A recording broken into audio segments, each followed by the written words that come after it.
individuels. Moi, je leur conseille souvent de faire un petit peu de yoga tout au long de l'année, parce que la préparation mentale, c'est pas juste une semaine avant l'épreuve, c'est tout au long de l'année, et c'est quelque chose qu'on affine effectivement quand on voit les joueurs avant les compétitions.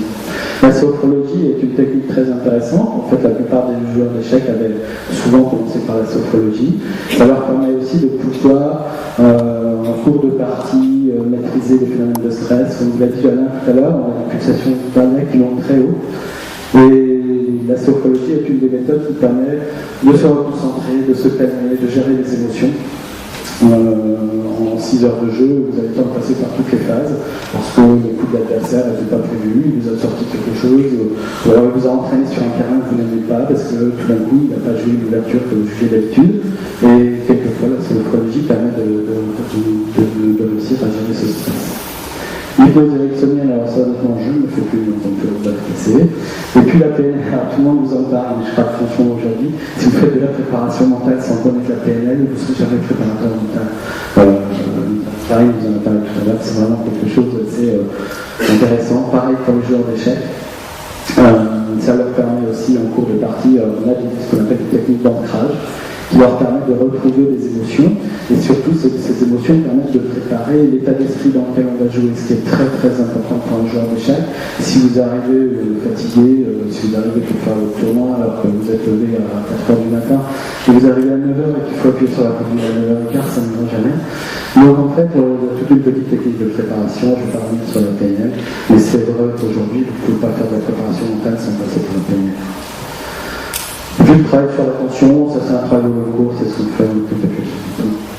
Moi, je vous ai cité les techniques de collage, parce que c'est quelque chose dont on a beaucoup parlé il y a quelques années, avant qu'arrive effectivement la PNL.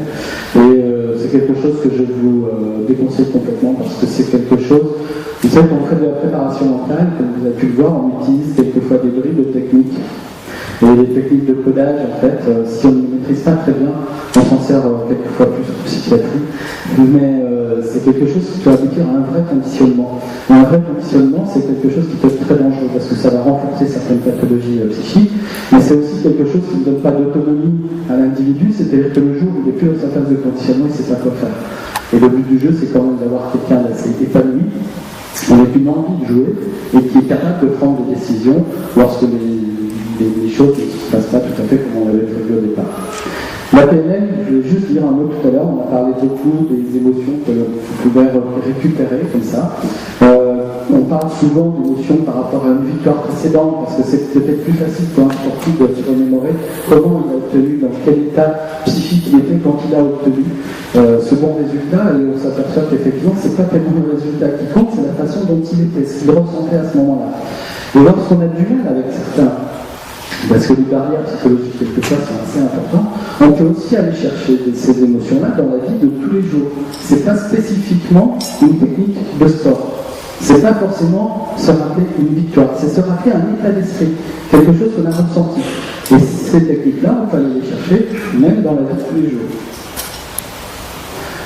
Voilà. En conclusion, moi, dans la préparation psychique des joueurs d'échecs, je rajoute toujours un volet sur le sommeil, parce que ça, au niveau échec, c'est très important. Et puis, je vais quand même dire, par rapport à l'aspect sportif, que dans la préparation des joueurs d'échecs aujourd'hui, on a essayé d'inculquer le sport physique, du sport intellectuel.